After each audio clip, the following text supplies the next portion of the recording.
Hello, welcome to our channel. आज हम लोग पढ़ रहे हैं संगम काल में रोमन व्यापार का केंद्र बताइए। एसएससी जीडी एसएससी के ऑल एग्जाम में है। संगम काल में रोमन व्यापार का केंद्र बताइए। मदुरै, अरिकमेडु, पुहर, मुशिरी। क्या होगा? मदुरै, अरिकमेडु, पुहर,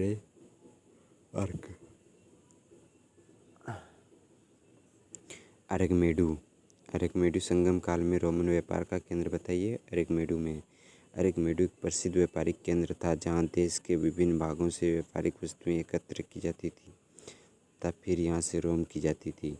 अरिकमेडु पांडिचेरी की खुदाई से रोमन द्वीप के टुकड़े, कांच के कटोरे, रत्न, मनके तथा बर्तन प्राप्त किए गए हैं। अतः स्पष्ट है कि संगम काल में अरिकमेडु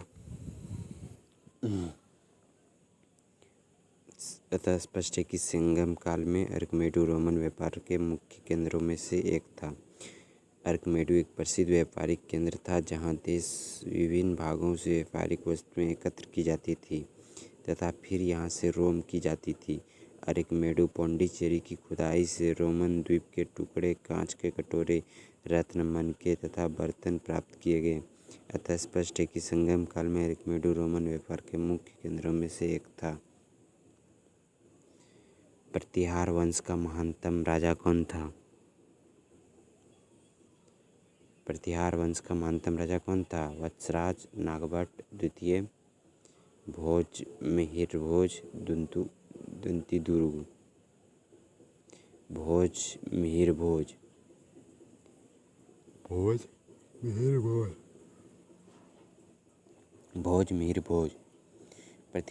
प्रतिहार वंश का महानतम राजा कौन था? भोज मिहिरभोज। प्रतिहार वंश का महानतम राजा भोज मिहिरभोज प्रथम था। कन्नौज पर अधिकार के लिए उसने पाल शासक देवपाल तथा राष्ट्रकूट शासक कृष्ण द्वितीय के साथ होने वाले त्रिपक्षीय संघर्ष में हिस्सा लिया। उसने अधिवराह की उपाधि धारण की।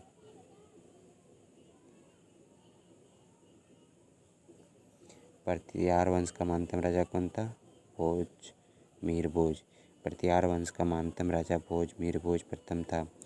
कन्नौज पर अधिकार के लिए उसने पाल शासक देवपाल तथा राष्ट्रकूट शासक कृष्ण द्वितीय के साथ होने वाले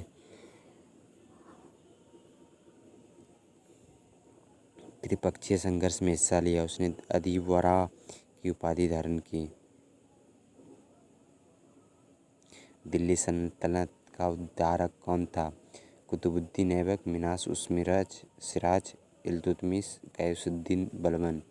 दिल्ली सल्तनत का उद्धारक कौन था? इल्तुतमिश। दिल्ली सल्तनत का उद्धारक कौन था? इल्तुतमिश।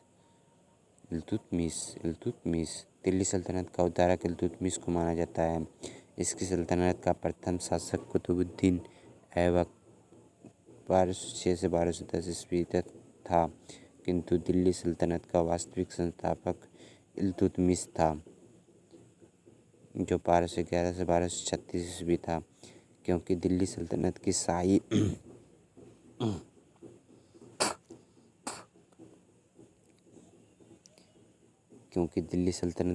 संरचना प्रमुख अंगों एकता प्रणाली, सैन्य व्यवस्था और मुद्रा प्रणाली को सुव्यवस्थित करने का श्रेय इल्तुतमिश को दिया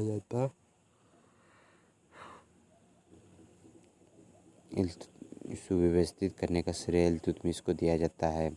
इसके साथ ही इल्तुतमिश ने सर्वप्रथम लाहौर के स्थान पर दिल्ली को अपनी राजधानी बनाया। के निजामी के अनुसार इल्तुतमिश ने दिल्ली को सल्तनत को एक व्यक्तित्व, एक पद, एक प्रेरणा शक्ति, एक शिक्षा, एक शासन व्यवस्था और शासक वर्ग प्रदान किया। दिल्ली सल्तनत का उद्धारक इल्तुतमिश को माना जाता है। इसकी सल्तनत का प्रथम शासक कुतुबुद्दीन ऐबक 1206 से 1210 ईस्वी था, किंतु दिल्ली सल्तनत का वास्तविक संस्थापक इल्तुतमिश 1211 से 1236 ईस्वी था। क्योंकि दिल्ली सल्तनत की शाही संरचना प्रमुख अंगों एकता प्रणाली, सैन्य व्यवस्था और मुद्रा प्रणाली को सुव्यवस्थित करने का श्रेय इल्तुतमिश को दिया जाता है। इसके साथ ही इल्तुतमिश ने ही सर्वप्रथम लाहौर के स्थान पर दिल्ली को अपनी राजधानी बनाया। के निजामी के अनुसार इल्तुतमिश ने दिल्ली सल्तनत को एक व्यक्तित्व, एक पद, एक प्रेरणा शक्ति, एक शिक्षा, एक शासन व्यवस्था और शासक वर्ग प्रदान किया। विजयनगर के शासकों ने प्रोत्साहित किया हिंदी, मराठी और संस्कृत को, मलयालम, तमिल और संस्कृत को, तमिल, तेलुगु और संस्कृत को, तेलुगु, उर्दू और संस्कृत को, तमिल, तेलुगु और संस्कृत को। विजयनगर ने शासकों ने कन्नड़, तमिल, तेलुगु और संस्कृत को प्रोत्साहित किया था। विजयनगर ने शासकों ने कन्नड़, तमिल, तेलुगु और संस्कृत को प्रोत्साहित किया था।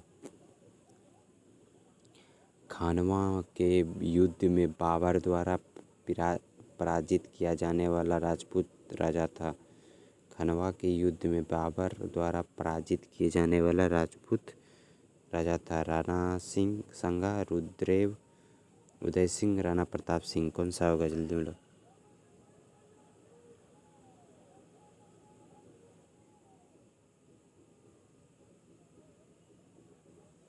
राणा संगा।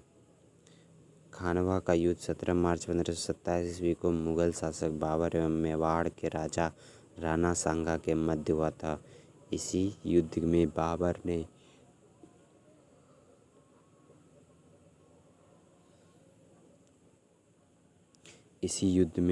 ने जिहाद का नारा दिया था। खानवा का युद्ध 17 मार्च 1527 ईस्वी को मुगल शासक बाबर एवं मेवाड़ के राजा राणा सांगा के मध्य हुआ था। इसी युद्ध में बाबर ने जिहाद का नारा दिया था। शिवाजी का राज्याभिषेक हुआ था 1627 ईस्वी में, 1674 ईस्वी में, 1680 ईस्वी में, 1670 ईस्वी में। कौन सा होगा।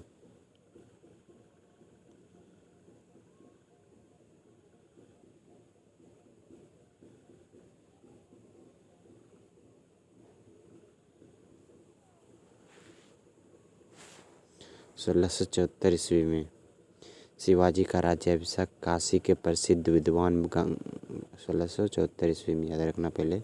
1674 ईस्वी में शिवाजी का राज्याभिषेक काशी के प्रसिद्ध विद्वान गंगा भट्ट अथवा विश्वेश्वर भट्ट द्वारा 6 जून 1674 ईस्वी को रायगढ़ में हुआ था।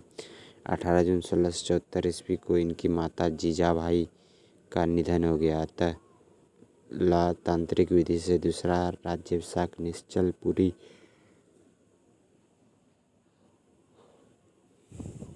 गोसाई द्वारा 24 सितंबर 1674 ईस्वी को संपन्न कराया गया। शिवाजी का राज्याभिषेक काशी के प्रसिद्ध विद्वान गंगा भट्ट अथवा विश्वेश्वर भट्ट द्वारा 6 जून 1674 ईस्वी को रायगढ़ में हुआ था।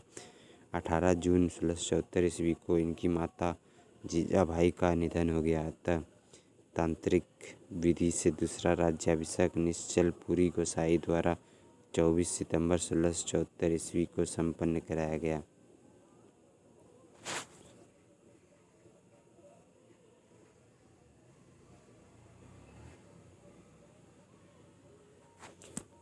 खालसा की स्थापना किसने की थी। गुरु गोविंद सिंह, गुरु रामदास, गुरु नानक, अर्जुन देव।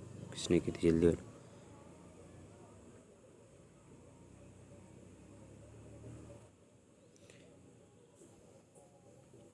गुरु गोविंद सिंह। खालसा की स्थापना किसने की थी। गुरु गोविंद सिंह। गुरु गोविंद सिंह द्वारा खालसा पंथ की स्थापना 1699 ईस्वी में की गई थी। उनके द्वारा आरंभ पाउल प्रणाली में दीक्षित होने वाले व्यक्ति को खालसा कहा गया। अब गुरु पद समाप्त कर दिया गया और गुरु ग्रंथ साहिब को ही प्रमुख रूप से गुरु का स्थान प्रदान किया गया। गुरु गोविंद सिंह द्वारा खालसा पंथ की स्थापना 1699 ईस्वी में की थी। उनके द्वारा आरंभ पाउल प्रणाली में दीक्षित होने वाला व्यक्ति को खालसा कहा गया। अब गुरु पद समाप्त कर दिया गया और गुरु ग्रंथ साहिब को ही प्रमुख रूप से गुरु का स्थान प्रदान किया गया।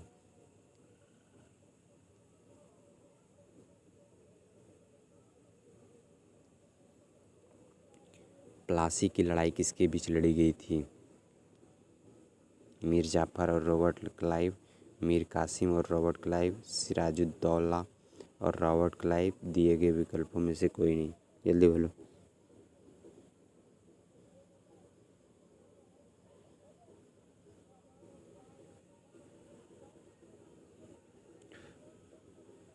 सिराजुद्दौला और रॉबर्ट क्लाइव। प्लासी की लड़ाई 27 जून 1757 बंगाल के नवाब सिराजुद्दौला व बंगाल के गवर्नर रॉबर्ट क्लाइव के बीच लड़ी गई थी। मीर जाफ़र के विश्वासघात के कारण जब नवाब की हार हुई, बंगाल के अगला नवाब मीर जाफ़र को बनाया गया। प्लासी की लड़ाई 23 जून 1757 बंगाल के नवाब सिराजुद्दौला व बंगाल के गवर्नर रॉबर्ट क्लाइव के बीच लड़ी गई थी। मीर जाफ़र के विश्वासघात के कारण नवाब की हार हुई, बंगाल का अगला नवाब मीर जाफ़र को बनाया गया। ब्रिटिश हाउस ऑफ कॉमन्स में चुना जाने वाला पहला भारतीय कौन था? Lord Sinha, S N. Tagore, W C. Banerjee, Dadabhai Naoroji.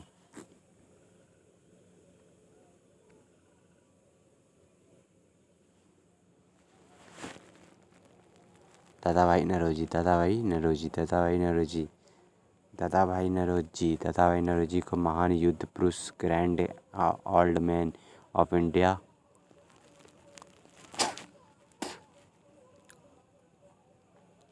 Grand Old Man of India कहा जाता है। यह प्रथम भारतीय थे जिन्हें 1892 ईस्वी में उदारवादी दल और से ब्रिटेन के हाउस ऑफ कॉमन्स का सदस्य चुना गया।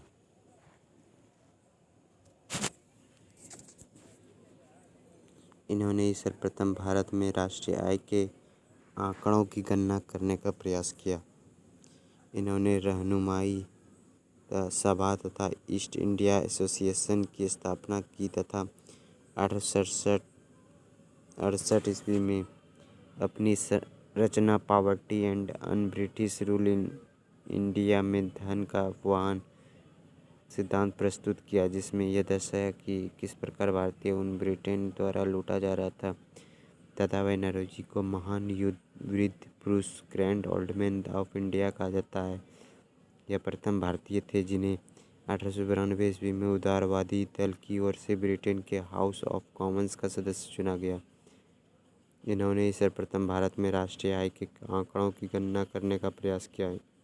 इन्होंने रहनुमाई सभा तथा ईस्ट इंडिया एसोसिएशन की स्थापना की तथा 1868 ईस्वी में अपनी रचना poverty and un British rule in India में धन का आह्वान सिद्धांत प्रस्तुत किया, जिसमें यह दर्शाया कि किस प्रकार भारतीय उन ब्रिटेन द्वारा लूटा जा रहा था। 1857 का विद्रोह किसने शुरू किया था? सिपाहियों ने, उम्मीदवारों ने, किसानों ने, बागान कामगारों ने।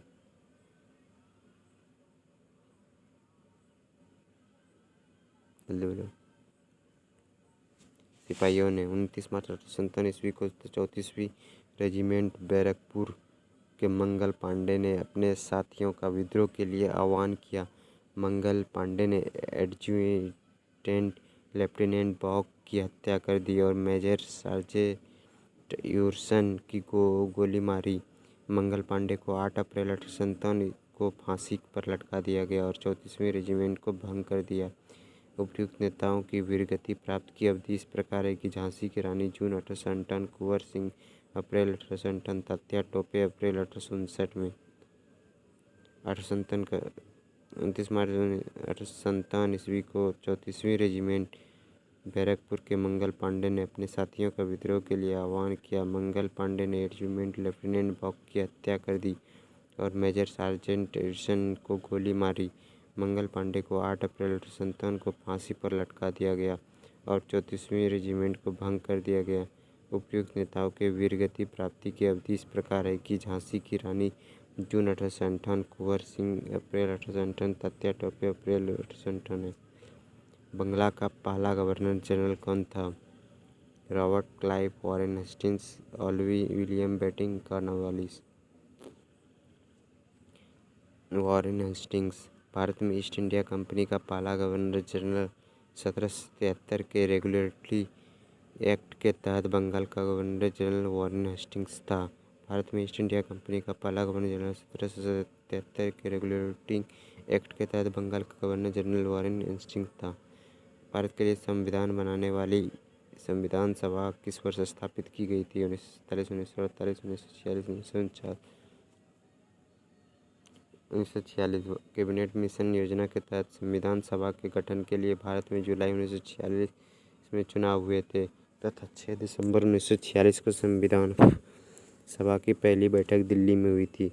कैबिनेट मिशन योजना के तहत संविधान सभा के गठन के लिए भारत में जुलाई 1946 में चुनाव हुए थे तथा 9 दिसंबर 1946 को संविधान सभा की पहली बैठक दिल्ली में हुई थी। सुधारों द आंदोलन क्या है? पोप की प्रभुत्व के खिलाफ विद्रोह। सुधार आंदोलन पोप की प्रभुत्व के खिलाफ एक विद्रोह था। इस आंदोलन को प्रोटेस्टेंट सुधार आंदोलन भी कहा जाता है। 16वीं शताब्दी में प्रारंभ हुए इस आंदोलन का प्रमुख लक्ष्य धार्मिक क्षेत्र में रोम के पोप व चर्च के एकाधिकार को चुनौती देना था। सुधार आंदोलन पोप के प्रभुत्व के खिलाफ एक विद्रोह था। इस आंदोलन में प्रोटेस्टेंट सुधार आंदोलन भी कहा जाता है। 16वीं शताब्दी में प्रारंभ हुए इस आंदोलन का प्रमुख लक्ष्य धार्मिक क्षेत्र में रोम के पोप व चर्च के अधिकार को चुनौती देना था। निम्नलिखित में से किस अधिनियम के नियंत्रक महालेख परीक्षक नामक पद का सुझाव दिया गया? 1919 के अधिनियम। भारत सरकार अधिनियम 1919 द्वारा भारत सचिव को भारत में महालेखा परीक्षक की नियुक्ति का अधिकार दिया गया था। भारत सरकार अधिनियम 1919 के द्वारा भारत सचिव को भारत में महालेखा परीक्षक की नियुक्ति का अधिकार दिया गया। किसी व्यक्ति के अवैध निरोध के मामले में न्यायालय द्वारा निम्नलिखित में से क्या जारी किया था? बंदी प्रत्यक्षीकरण। बंदी प्रत्यक्षीकरण रिट का शाब्दिक अर्थ है शरीर प्रस्तुत करो।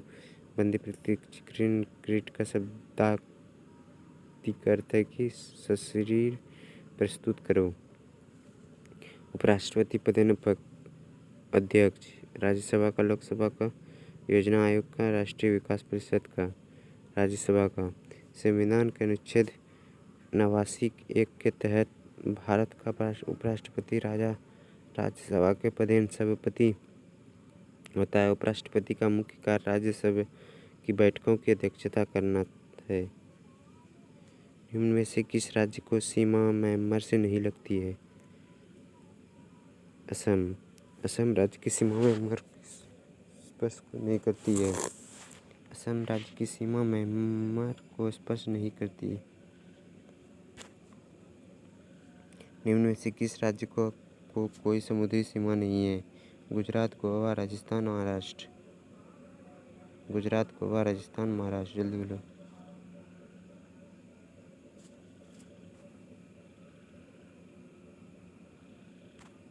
राजस्थान। गुजरात, गोवा और महाराष्ट्र राज्यों की सीमा राजस्थान, या तो पहले रखना राजस्थान। राजस्थान, गुजरात, गोवा और महाराष्ट्र राज्यों की सीमा समुद्री तट से मिलती है।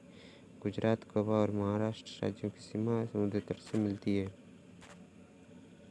गलत जोड़ा चुने। बंदीपुर कर्नाटक, काजीरंगा असम, तमिलाई, पेरियार आंध्र प्रदेश।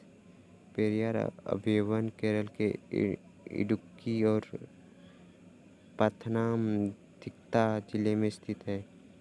पेरियार आंध्र प्रदेश। पेरियार अभयवन केरल के इडुक्की और पथानामथिट्टा जिले में स्थित है। भारत को जलवायु है विषुवतीय, मानसूनी, भूमध्य सागरीय, महाद्वीपीय।